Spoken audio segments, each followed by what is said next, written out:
एकता। 3 दिन पहले मैं एक हाईवे पर जा रहा था।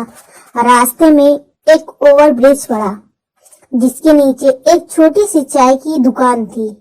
एक लड़का उस दुकान पर था जो पकौड़ी तल रहा था। मैंने गाड़ी वहीं रोकी और दुकान वाले लड़के से कहा कि चाय और पकौड़ी खिलाओ दोस्त। वो लड़का मुश्किल से 23 या 24 साल का होगा।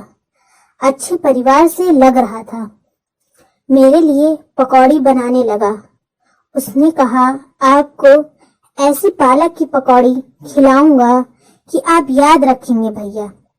दुकान के बाहर पड़ी बेंच पर मैं और मेरा दोस्त बैठ गए। तभी वहां एक छोटा लड़का आया जो मेरे फोन की स्क्रीन को बड़े ध्यान से देख रहा था, क्योंकि उसने इतनी बड़ी स्क्रीन शायद कभी देखी नहीं थी। मैंने कहा, आओ ठीक से देख लो, तो वो शर्मा गया, मगर थोड़ी देर बाद मेरे पास आया और कहने लगा, भैया मेरे भाई को फोन कर दो, उससे बात करनी है मुझे। मैंने चाय वाले की तरफ देखा तो उसने कहा, अरे भैया, ये जो आप देख रहे हैं ओवरब्रिज, आजकल इसके नीचे से ट्रक निकलते हैं गन्ना लाद के। गन्ने का मौसम है तो दिन भर गन्ने वाले ट्रक यहाँ से गुजरते हैं।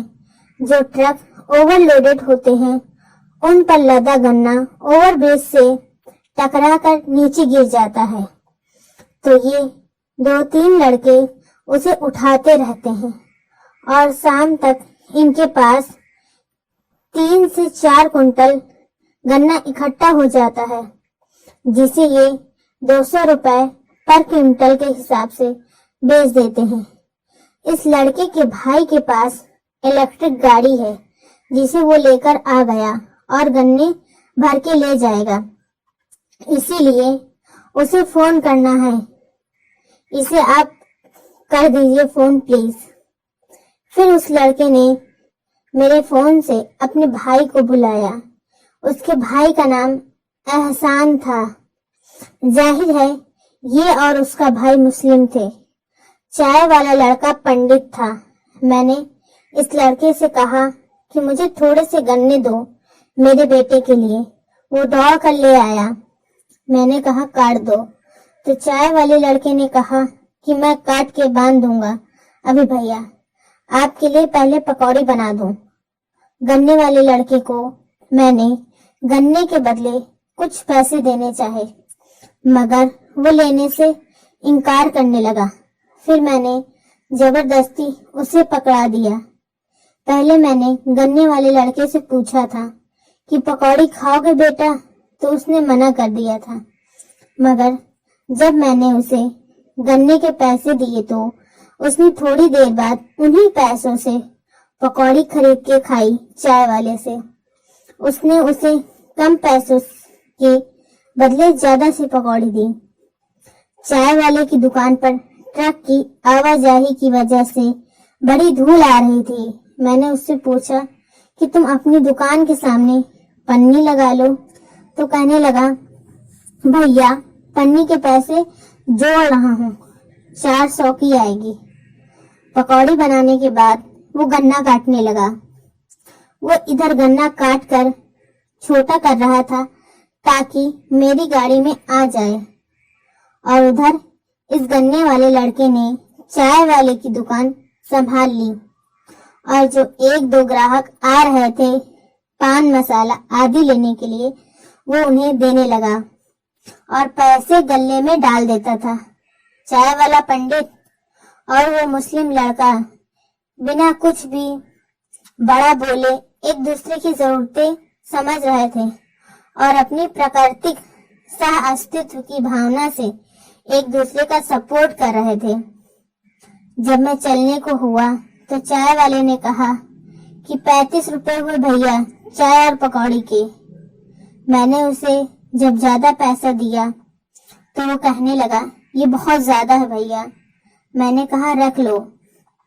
फिर जब मैं गाड़ी में आकर बैठा तो मेरे दोस्त ने कहा कि ये 400 रुपए जोड़ रहा है, पन्नी खरीदने के लिए। मैंने कहा हाँ यार, मैं भूल हो गया था। एक दम फिर मैंने उस गाड़ी के पास बुलाया और सकूसते हुए उससे पूछा, क्या तुमको पन्नी के पैसों की जरूरत है? उसने कहा भैया मैं इकट्ठा कर लूंगा। मैंने कहा मुझसे ले लो दोस्त। कहने लगा नहीं। मैंने उससे कहा कि तुमने 2 लोगों को खालिस बेसन से बनी अच्छी पकौड़ी खिलाई और कुल्हड़ में चाय दी। अगर मैं किसी अच्छे रेस्टोरेंट में खाता तो कम से कम इसके 500 देता। इसलिए ये भीख नहीं है, तुम्हारी पकौड़ी का दाम है शहर के हिसाब से। फिर उसने पैसे ले लिया मगर हाथ जोड़कर खड़ा हो गया और भावुक हो गया। गन्ने वाला लड़का भी वही था। मैंने उसे भी और पैसे दिए और कहा कि तुम समझ लो तुम्हारा 1 क्विंटल गन्ना मैंने ले लिया। शहर में इतने गन्ने का मैं इतना ही देता बेटा। उसने भी सकूसते हुए पैसे ले लिया। मैंने गाड़ी आगे बढ़ा ली मगर दोनों देर तक भावुक खड़े मुझे देखते रहे। मैंने मन ही मन इनके सहस्तित्व को दुआ की और आगे बढ़ गया। इस एकता की कहानी आपको कैसी लगी कमेंट्स में जरूर बताएं और मेरे चैनल सच्ची कहानियां जरूर सब्सक्राइब करें। Thank you.